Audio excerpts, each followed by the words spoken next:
حد خوبصورت عمل۔ دوستو، ہماری ویڈیو کا مطلب دکھی بے سہارا لوگوں کی رہنمائی کرنا ہے اور آپ کے علم میں اضافہ کرنا ہے۔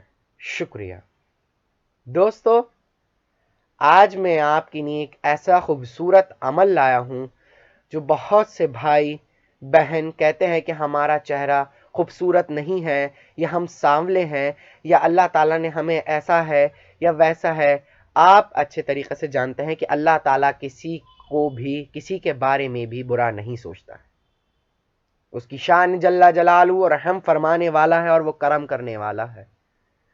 دوستو، آج میں ان بھائی اور بہنوں کی لیے عمل لایا ہوں، اور بہت سی کمنٹوں کے بعد مجھے یہ سوچنے کا موقع ملا، اور میں نے آپ کے لیے چھوٹا سا میری طرف سے تحفہ ہے۔ نہ ہی اس میں کوئی پرہیز ہے، نہ ہی اس میں کوئی شرائط ہے۔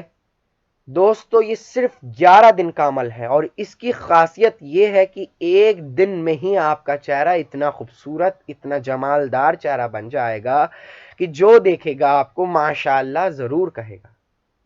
دوستو، عمل یہ ہے کہ آپ جب سارے کام سے فارغ ہو کر اپنے بستر پر لیٹ جائیں، بس دھیان یہ رکھنا ہے کہ کلہ کر کر لیٹیں، اور لیٹنے کے بعد میں ایک بار درود شریف کا ہدیہ پیش کریں، ایک بار، اور اس کے بعد میں کہیں المصورو المصورو المصورو، یہ جملہ 10 بار کہیں، اور کہنے کے بعد میں پھر درود پاک کا ہدیہ جاری ایک بار کریں، اور کرنے کے بعد میں اپنے چہرے پر ہاتھ پھیرا لیں اور اپنے جسم پر ہاتھ پھیرا لیں، بالوں پر، ہاتھوں پر، منہ پر، آنکھوں پر، یہ جملہ پڑھنے کے بعد، اور بنا بات کیے سو جائیں، اور آپ صبح کو اٹھ کر اپنا چہرہ آئینے میں دیکھیں تو آپ کو خود ایک دن میں فرق دکھ جائے گا۔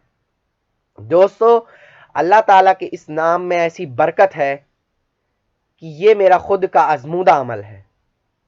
دوستو، میرے بھائیوں نے مجھ سے بہت سے سوالات کیے ہیں، پر ان میں سے ایک میں آپ لوگوں کے لیے ایک چھوٹا سا میری طرف سے تحفہ لایا ہوں کہ یہ عمل ضرور کریں۔ اس عمل کو ریگولر بھی کر سکتے ہیں، بیچ میں چھوڑ دیں گے تو کوئی پریشانی نہیں ہے، پر آپ جتنا کریں گے اتنا ہی آپ کا خوبصورت چہرہ ہو جائے گا۔ نہ ہی کوئی تعویذ ہے، نہ ہی کوئی عمل ہے، نہ ہی کوئی وظائف ہے، نہ ہی کوئی دعا ہے، صرف ایک اللہ کے نام سے آپ کا چہرہ اتنا خوبصورت ہو جائے گا کہ کبھی بھی آپ نے سوچا نہیں ہوگا۔ میں نے آپ کو بتا دیا ہے کہ اللہ تبارک و تعالی سب پہ کرم کرنے والا ہے۔ وہ لوگ دکھی نہیں ہوا کریں کہ ان کا چہرہ خوبصورت نہیں ہے، یا ہم سانولے ہیں، یا ہماری رنگت سانولی ہے، تو وہ دکھی نہیں ہوا کریں۔ اللہ تعالیٰ کسی نہ کسی کو کسی نہ کسی مقصد کے لیے ضرور بناتا ہے، اور ہمیں اللہ تعالیٰ نے کسی نہ کسی کے مقصد کے لیے پیدا کیا ہے۔